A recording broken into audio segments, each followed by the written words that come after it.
wa rahmatullahi mbokkum jullit maa ngi nuyu baax di ziar tey nag maa ngi jégalu ndax vidéo ñaata naa ma xaw a gudd loolu ndax xéwal yi si nekk ak kii daal ak yenn histoire yi quoi moo tax yoo xam ne moom maa ko recherché sama bopp te gisal sama bopp mooy ñuy wax témoin oculaire mooy ñaan bi a'uuzu bi kalimaatillaahi taammaati allatii laa yujaawizuhunna barrun wala faajirun min sharri maa xalaqa wa bara'a wa zara'a wa min sharri maa yanzilu mina samaa'i wa min sharri maa ya'ruju fiihaa wa min sharri maa zara'a fil ardi wa min sharri maa ya'ruju minhaa wa min sharri fitnil layli wan nahaari wa min kulli taarikin illaa taarikan yatruku bi xayri yaa rahmaan. leen bàyyi xel tamit ci yenn tomb yi en général day xaw a kii daal xam naa machine bi la kon fii dafa yatruku bi xayri bi la quoi bi xayri waaw kii nag mu ngi nii quoi mooy traduction mais de cette protection auprès des paroles parfaites d'Allah que ni les vertueux ni les pervers ne peuvent outrepasser contre le mal de ce qu'il a créé, ce qu'il a donné comme progéniture et a accordé comme existence, contre le mal de ce qui descend du ciel, contre le mal de ce qui monte au ciel, contre le mal de ce qui se répand sur la terre, contre le mal de ce qui sort de la terre, contre les tourments de la nuit et du jour, et contre le mal de tout visiteur la nuit à l'improviste. Sauf celui qui apporte le bien ou au Seigneur tout miséricordieux. Ahmad ibn as-Sunni ñoo ko solo. ñaan bi soo seetloo kii rek traduction bi rek dina xam ne ñaan bi ñaan bu am puissant la, ñaan bu complet la daal. waaw ñaan bi nag yàlla ma dimbali bis boo ma ko njëkkee gis ba jàng ko ba recherche si yu bari yenn xéwal yi yenn kii daal yenn mérite yi daal xam nga en général yenn askar yoo xam ne soo ko jàngee dafa am ay mérite yu si kii daal yuñ si wax yu ma si gëstoo tamit ñu ne ñaan bi dina la musal si ay bët bu aay ak su nekk yàlla la nattoo benn jinne bu bon mooy ay farorab yi ñuy wax ne farorab yu bon yooyu noonu daal li la si yàlla musal yàlla tamit dina la musal si wàllum kii daal wàllum iñaan ak ñaan bu baaxul yàlla na si yàlla musal képp koo xam ne yàlla nattu na la si yàlla dina la musal tamit si njabar boo xam ne njabaru yàgg la wala njabaru bees la yàlla tamit dina si musal mboolem seytaane yi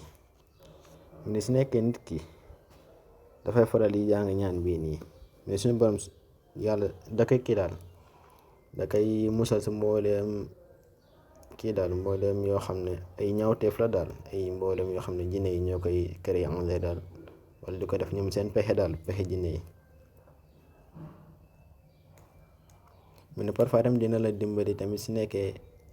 dina aarale say doom wala nit ñoo xam ne laa bëgg te yàlla dina la musal daal si mboolem yoo xam ne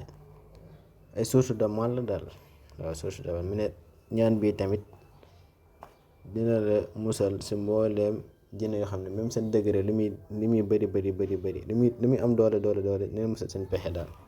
kon soo seetloo lu ma fi wax nii yëpp ñaan bu am solo la waaw ñaan bu am solo la te soo seetloo sax dafa xaw a lëkkale tuuti ak suratul falaqi ak suratul naasi waaw soo seetloo su ma indee incha allah naa ko indi benn bés ngir ngir leeral ko ngir indi firi bi ak lu muy njëriñ waaw après tamit ñëwaat benn histoire bu am solo histoire boo xam ne yonent bi sallallahu alayhi wasallam ak jinne yi la woon mooy jinne yi benn bés dañoo dajale woon ñoom ñëpp xam nga yonent bi moom yërmaane la ngir kii daal ngir umma bi ak ngir l'univers bi moom dafa ñëw ngir yenn yi yoo xam ne rafetuloon fekk moom yàlla décrétal na ko mu ñëw installé ko wax ko nit ñi jëfe ko dañoo nekkoon ci buumu njàmmeel si ginnaaw si man li ma yaakaar man ndax parfois yàlla suñu borom nee na yonent yi seen rôle yi ñaar la quoi yàllaa ko sa alxuraan de mu ne parfois da leen yónni ngir ñu avertir peuple boo xam ne dañoo nekkul si jub wala mu ñëw indi xibaar bu neex ngir ñoo xam ne dañuy jaamu suñu borom man si loolu laa tënk moo tax mu ne après mu ñëw fi histoire bi quoi, histoire bu am solo la tamit. mais benn jour yéen presque mbooleem kii daal mbooleem jinne yi bon yi dañoo dajale woon si bésu guddi ngir yenent bi daal sallallahu alayhi wasallam ngir xaw ga gaañ yooyu daal pour def ko lu kii daal la def ko lu metti noonu daal. ñu doon ay lamp yoo xam ne lamp fële lamp torche ngir gaañ ko loolu. léegi ñu dajaloo nag léegi yàlla yéegal yenent bi sallallahu alayhi wasallam loolu. léegi Jibril ñëw tamit intervention quoi. léegi mu ñëw mu ne ko asadu ma la bëggoo ma wax la yoo bëggoo ma jàngal ay kii daal ay baat yoo xam ne bis boo ko waxee yàlla dalay protéger. yeneen bi nag ndax foofu dafa xawoon tiit daal ndax gars yi nekkoon fa wóor ko asadu nga gaañ yooyu noonu. mu ne waaw instant kay soxla na xanaa soo ñoom ñu dajaloo nii yëpp léegi si la ko ñaan bii nii ba mu ko ñaanee rek seen lamp yi ñoo njëkk a fay gars yi tasaaroo. kon li gars yi wax rek mu ne sooy def li laa xotu moom ba jant bi feeñ moom xamu na war a defi. kon ñaan bu am solo la, ñaan boo xam ne man mii sax personnellement ba mu ko njëkkee def yàlla may na ma gént bu xaw a kii nag gént bu xaw a kii daal gént bu xaw a yéeme. waaye gént yi yéeme yëpp gént bu xaw a raglul trop tamit. waaye su ma jantalu gént bi yaakaar naa den maa wax ni mooy ñaan bi si boppam bis boo ko ñaani 10 fois si suba si 10 fois si ngoon si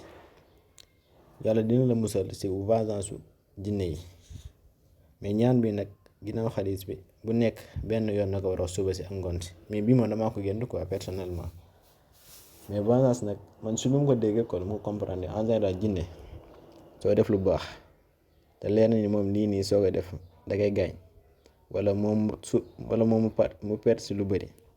en général moom da lay bëgg a kii daal da lay bëgg a vengeance mooy mu fayu wala su nekkee mu ta fayu si yow mu fayu si say mbokk. loolu moo tax mu xaw a danger daal. kon wasalaamaaleykum wa rahmatullahi taala wa barakatuhu. ñaan bi ñaan bu am solo la tamit maa ñaan sama borom yàlla dimbale ba ñu bëri jot si te suñ si jotee yàlla nañ ko jëfandikoo te suñ ko jëfandikoo yàlla na barke te lépp lu ma si juum yàlla nañ ko yàlla jéggal.